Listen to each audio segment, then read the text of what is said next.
Hi there, and welcome back to our Starsector pirate campaign. So at the end of the last episode, we were intercepted, you might say, by a hegemony fleet that was intent on taking Gargoyle, a teenage tantrum in human form whose ego is the only reason we currently have an Atlas in our fleet.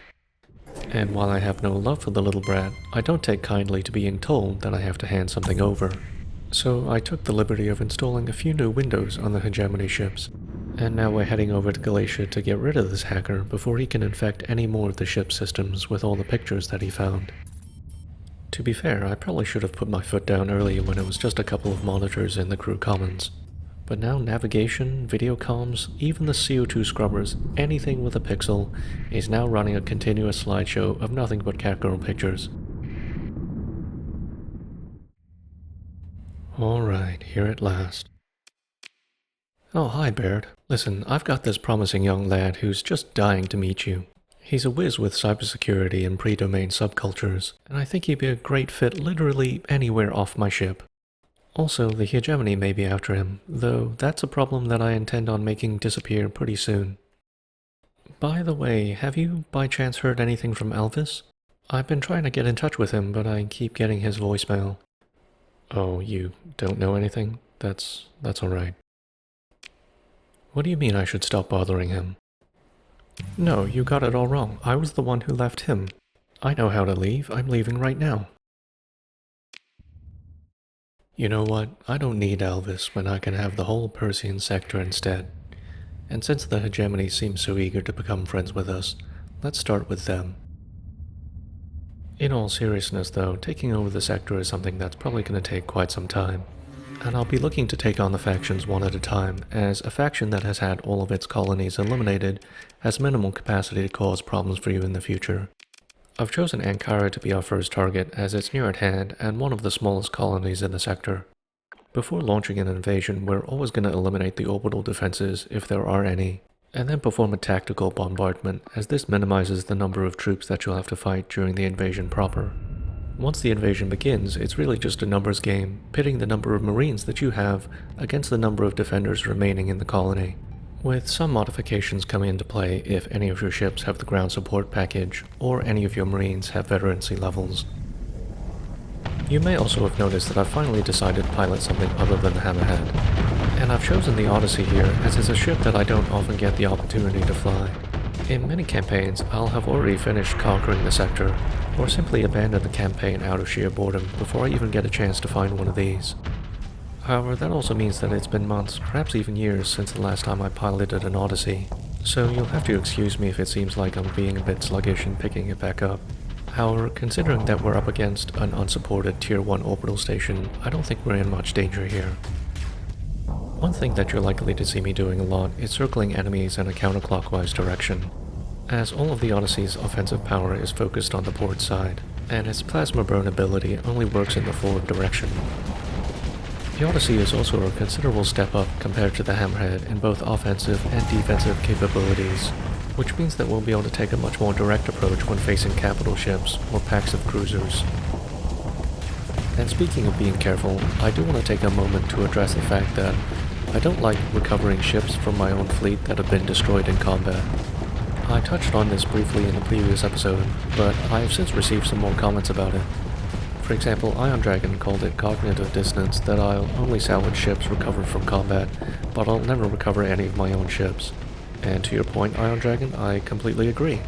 The best way that I can explain it is that the idea of not recovering ships lost from my own fleet came first. And as I mentioned previously, the exact origin of this idea is beyond my ability to recall at this point. Much later, when I introduced the rule about only playing with ships taken from post-battle salvage, it was probably my own personal neuroticism that prevented me from abandoning the previous idea. So that's how I ended up with a campaign where I only play with salvage ships, but I never salvage any of my own ships. I'm not saying that it makes sense, but it does keep my neuroticism in check, so it's a win in my book. What about you guys? What sorts of psychoses would you like to share with the Starsector community and the internet at large? Feel free to leave a comment down below. And keep in mind that both I and almost everyone else commenting is completely unqualified to help you in a professional capacity. But nonetheless, I'm here to listen if need be, as screaming into the void is something that I reserve for my enemies, as I blow up their ships and send them drifting through space for all time. Well, that took a bit of a dark turn. Not that the implications of what we're doing right now is exactly Disney movie material, but you get my point. Anyway, we're nearly done here. Without its supporting ships, this orbital station isn't likely to cause us too many problems. You may have also noticed earlier that we destroyed the enemy Falcon by simply ramming into it, and that's one of the nice features of the Odyssey's plasma burn ability. Because it launches you forward so quickly, and the Odyssey is already such a large ship, simply running into things can actually do quite a bit of damage, as well as disorient enemies until they're able to regain their proper facing. I'm actually glad that I was able to capture it on camera, as I have an Odyssey in my own personal campaign that I'm playing in parallel to this one. But whenever I tried out on that Odyssey, the enemy kept dying to weapons fire before I could get to them. I don't know if that's a testament to the Odyssey's strength, or simply an indictment of my piloting abilities. And now we come to it at last. We've been picking and prodding at the hegemony for a while now. I think it's time that we started making a real difference. I suppose this is the point at which a great military leader would probably give a speech. But I'm no leader, and I don't think the men would take kindly to discovering that they're part of some sort of military. They certainly didn't become pirates just so they could take orders from someone else. So I suppose this one is for freedom. No more tyrants in the Persean sector. Just open skies and the pirate code. Oh, it looks like you're done already. Well, that's a relief. Who knows what sort of monologuing might have happened if you hadn't wrapped that up so quickly. And I suppose we could take these planets for ourselves, but I'm not too keen on managing the entire Persean sector. Or babysitting all of these colonies for that matter. So the pirates can keep them. Maybe when this is all said and done, we can find a nice, quiet Terran world to retire to. Anyway, now that Ankara belongs to the pirates, we can do a little housekeeping here. Let's start by leveling up this officer. We'll give her reliable engineering and systems expertise, as both of those work pretty well with the Astral that she's currently in. We recently acquired the integrated targeting hull mod, so that can replace dedicated targeting core on the Conquest. We've also recently salvaged some new weapons, so I'm going to replace the Breach SRMs on the Odyssey with Sabots, as they're more of a known quantity to me. I'm also going to replace the Gladius fighters on the Astral with Piranhas, as bombers naturally synergize better with the Astral's special ability. As for the Doom, we still don't have anything proper for these medium energy slots, so I suppose we'll add a pulse laser and just call it done for now. On both the Eagle and the Falcon, I'm going to replace all of the forward-facing ballistic slots with hypervelocity drivers or heavy maulers, and replace their insulated engine assembly hull mod with resistant flux conduits, as that should in theory help protect the whole ship from being disabled rather than just the engines. For the Omen, I'm going to build in hardened subsystems so that we have a few more points to work with, and that'll allow us to replace the mining lasers with tactical lasers, so it can be much more annoying at much longer range. For both of the monitors, I'm going to be replacing all of their current weapons with dual light machine guns, so they can be even more resilient against missiles and fighters. The flak cannons are built in, so those can stay. Finally, the Sunder that we recently acquired came with its auto-pulse laser intact, along with built-in safety overrides, which I would cry foul about, as in this update that's something players are no longer allowed to do. But as that's something I would have done were I allowed to, let's just stay quiet and move on. The auto-pulse laser would actually work pretty well on the Sunder, but I'd like to attach it to a slightly sturdier platform, so I'm going to mount it on the ARRGH instead. As usual, our options for rounding out the build are a bit limited, so I'm just going to add an antimatter blaster and cyclone reapers. For the remaining small energy slots, I'm just going to add some point defense, and then we're going to build in both hardened subsystems and hardened shields to go with the obligatory safety overrides. For those of you screaming that I should be using the Sunder instead, not to worry. I will find a use for it eventually, it's just going to be a matter of time. Well, seeing as our first invasion went so well, I've decided that we might as well take a few more colonies from the hegemony. So our next targets will be Yama and Nachiketa in the Naraka system. They're both pretty poorly defended, and small enough that with a few hundred more marines, we should be able to take them on without too much trouble. Also, being at the far eastern end of the core worlds, they can serve as a nice staging ground, should we decide to send any expeditions into the unexplored eastern regions of the sector. As to acquiring those Marines, I've decided to head to Karas, which is the nearest pirate military base that is likely to have troops in the numbers that we need. While we make our way there, I thought I'd share a little story. At the time that I'm recording this, it's about the end of June, and where I live, that means that most young people have finished their academic year. Anytime I go out, I've been seeing them congregating at ice cream shops, amusement parks, and wherever else the cool kids hang out these days. Which got me thinking about my own experiences during the sweaty summer months, and in particular one year during my university tenure when I lived with 3 of my classmates in a townhouse just off campus. The 4 of us, 3 guys and a girl, had decided to share this place that had only 2 bedrooms, which meant that I and a good friend of mine at that time called Ed didn't have our own rooms at all. Instead, we both slept on this enormous L-shaped sofa in the living room, and we used a coffee table as a desk whenever we were gaming, which was quite a lot. You see, Ed was grinding on his World of Warcraft account, which he shared with his brother back at home. Between the 2 of them, I think they spent upwards of 20 hours a day on a single character, just doing PvP in pursuit of a Grand Marshal title. As Ed explained it, this was something that was only given to a handful of the top players in each server, so the time commitment involved was understandably immense. At that time, I was playing Guild Wars, along with Alex, the other guy who lived with us, though the 2 of us put together probably didn't spend as much time on our computers as Ed did. The guy was always grinding Battlegrounds, and when he wasn't, his brother was probably doing it in his stead. Eventually, with only a few weeks left before the fall semester started, he finally managed to get his Grand Marshal title, and it was the happiest I'd ever seen him. He immediately wanted to show me these massive daggers that he'd gotten as a reward. They were ludicrously big on him, especially because he played as one of the smaller racers, which meant that they were even longer than his character was tall. There was also an interesting encounter that we had at around this time, when our female roommate had a guest over. So, being 2 guys living on a couch, we had collectively decided to get an air freshener for the living room, which was the kind that periodically sprayed a mist of lemony freshness in our general direction, to cover the odor of unbathed men and whatever food we had neglected to clean up. On this particular evening, we were playing games, as usual, and our roommate's guest had finally come back downstairs. Presumably he and the girl were heading out for a night on the town, and he was waiting for her to finish getting ready. So he was just standing at the front door, which was right next to the living room where Ed and I were set up. And at some point, Ed and I both finished a round of PvP in our respective games and looked up. And our eyes just locked with this guy for a few seconds, silently judging him. And at that moment, the whole house just seemed to go completely still, like the build-up to a classic Western shootout. Then, out of nowhere, from the other side of the room, there was just this soft psh from the air freshener. After the guy left, Ed and I just started rolling on the floor. It was the most perfectly timed interruption of our Mexican standoff, and probably the highlight of the whole summer. Anyway, it wasn't long after that our lease on the townhouse ended, and we all went back to our families for a few days. When classes resumed in August, the other guy living in the house, Alex, and I became roommates for what was probably my best year of college. And we got into all sorts of trouble, which maybe I'll share with you guys in the future. But Ed never came back. We tried to get in touch with him in all of the usual ways, but we never got an answer. In the end, we even managed to find his brother through social media, which was fairly rudimentary back then, during the mid-2000s. But we never got any closer to finding out what happened to him. So if you're out there, Ed, I hope everything worked out for you.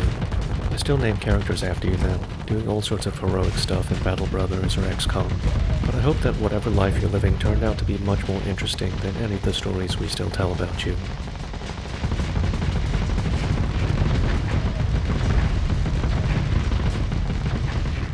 Alright, well, moving back to Starsector, I think I could use some friends in this fight at the moment, as I am struggling a little bit against this space station. Moving from the Odyssey back to the Hammerhead, the difference in firepower and durability is definitely quite noticeable, as even with ship support, the Ankara space station presented basically no challenge at all. Thankfully, this station only has salamanders mounted in its missile slots, which, while annoying, have very little punch, so I've been able to simply tank shots to the face for most of this fight. Now that the rest of the fleet is involved, we should be able to deal with this pretty quickly. Though it certainly would have been preferable if that massive barrage of bombs from the Astral had actually hit the side of the space station that's still intact. Fortunately, the Astral seems intent on erasing its initial mistake, as a second wave of bombs is now coming in.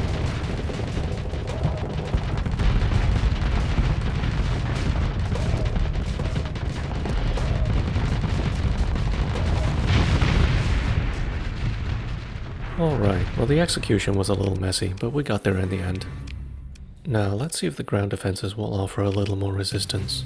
Given our sizable numerical advantage, and the fact that we're gonna set them on fire, I don't really fancy their chances. But you never know, maybe Yama managed to get Leonidas and his Spartans to defend them.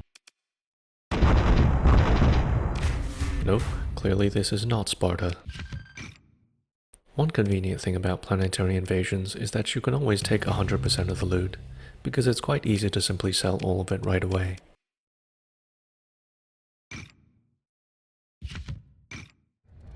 Alright, so after a little housekeeping, I think we're ready to move on to Nachiketa. One thing that I noticed in version 0.95 is that the pirate raids, particularly late in the game, seem to be much more tame.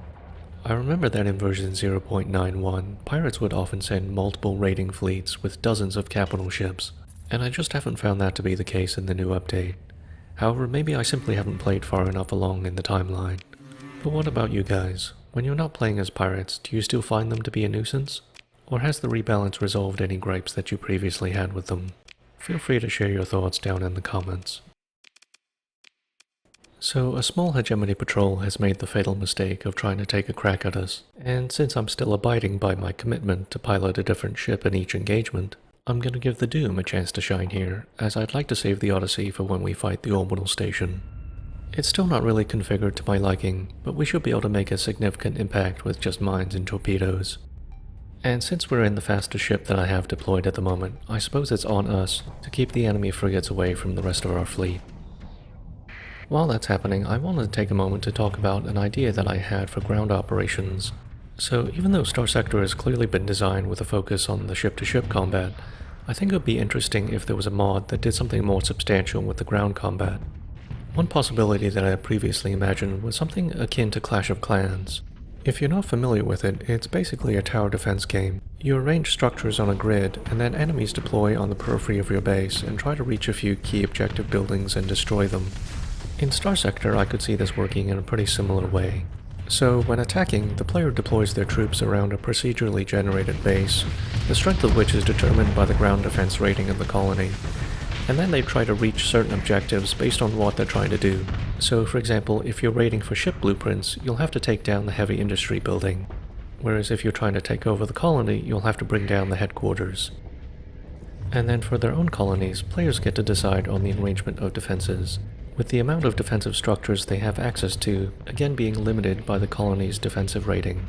And anytime they're attacked, they're able to watch a replay of the action to see whether their defensive setup is working, or if they need to move some things around. I think this would give players a much greater degree of agency in their ground defenses, and perhaps even allow them to skip orbital defenses entirely if they're particularly competent at setting up defensive arrangements. It also allows them to prioritize their defenses as they see fit. For example, the player might decide to cluster their defenses around orbital works to prevent disruptions to shipbuilding, while leaving their farming and commerce to fend for themselves in case of a raid.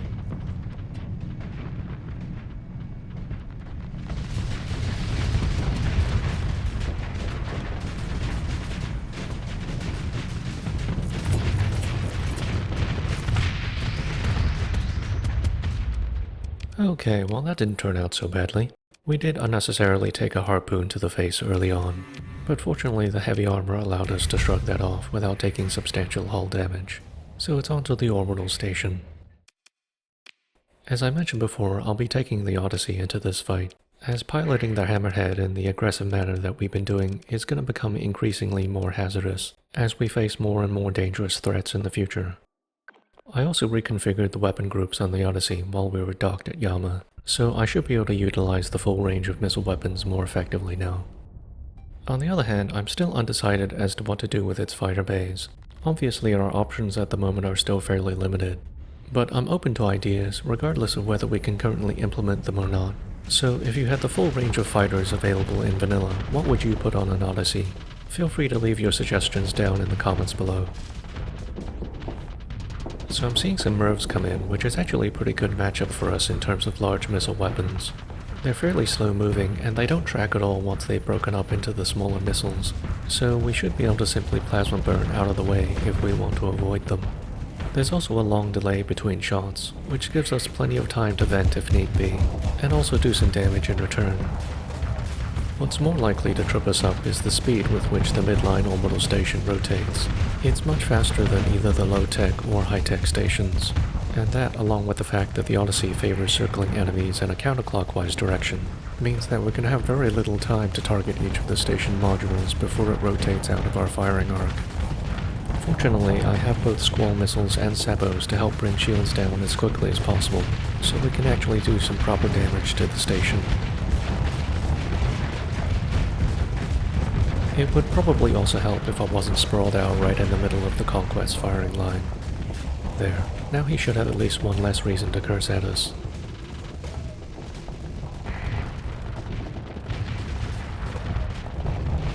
You can see that I'm having to change targets pretty often as each of the station modules rotates out of range. But the other ships are nicely positioned to keep the pressure on, so we'll get there in the end.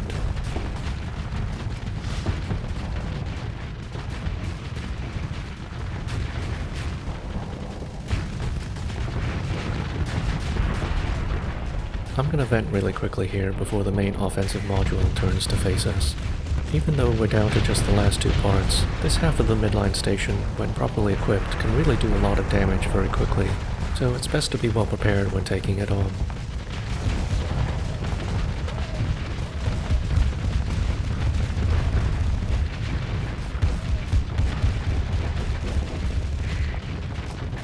Okay, well the Conquest took the brunt of the fire there. We'll finish that station module off on the next pass. And I'm just going to use the plasma burn so we can get there a little bit faster.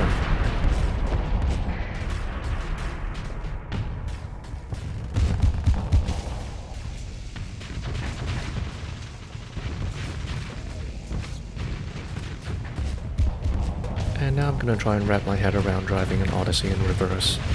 I wonder if it's shenanigans like this that caused the Ever Given to get stuck in the Suez Canal.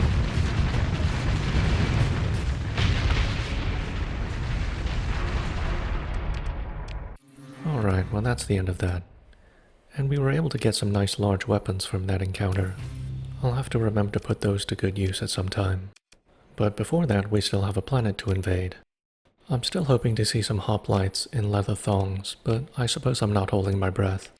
I'm not aware of any pre-domain historical texts that suggest the ancient Greeks had access to cryopods, but I also haven't found anything to suggest they did not, so I suppose there's still a chance.